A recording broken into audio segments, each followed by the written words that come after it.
ගැල්කරුවෙක්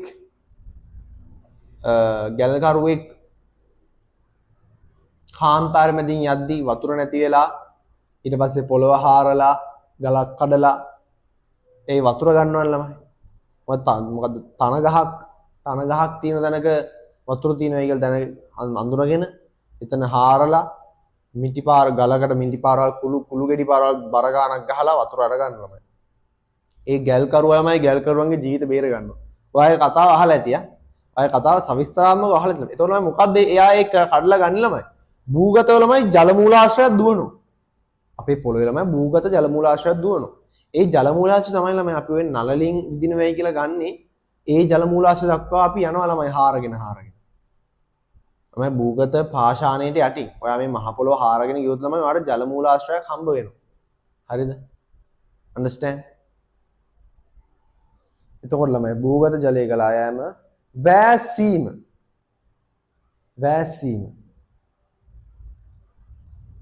ඊවසෙන් ළමයි වර්ෂණය ළමයි ඔය කරුණු ටික අපි විස්තරාත්මකව ලියා ගන්න ඕන ළමයි හේතුව ඔය කරුණු ටික අපිට අනිවාර්යෙන්ම අහනවා අපෙන් අනිවාර්යෙන්ම ළමයි හැම පාස් පේපර් එකකම ඔය කරුණු දිගින් දිගටම තියෙනවා හරිද එන්න ළමයි වාෂ්පීකරණයට දාගන්න ළමයි වාෂ්පීකරණයට දාගන්න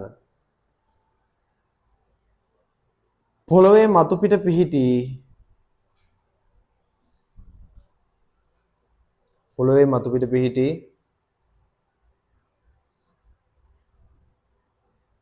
ජලය ද්‍රව අවස්ථාවේ සිට වායු අවස්ථාවට පත්වීමේ ක්‍රියාවලිය පොළොවේ මතු පිට පිහිටි ජලය වායු අවස්ථාවේ සිට පිහිටි ජලය ද්‍රව අවස්ථාවේ සිට වායු අවස්ථාවට පත්වීමේ ක්‍රියාවලිය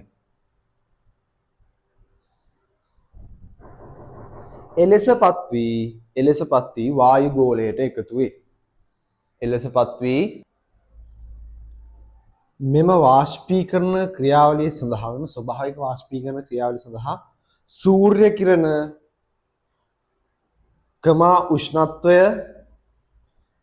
ආර්ද්‍රතාව සුළඟ සහ වාෂ්ප පීඩනය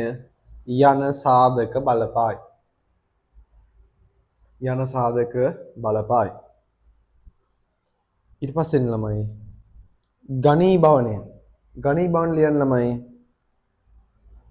ජලය වාෂ්ප අවධියේ සිට ද්‍රව අවධියට පත්වීමේ ක්‍රියාවලිය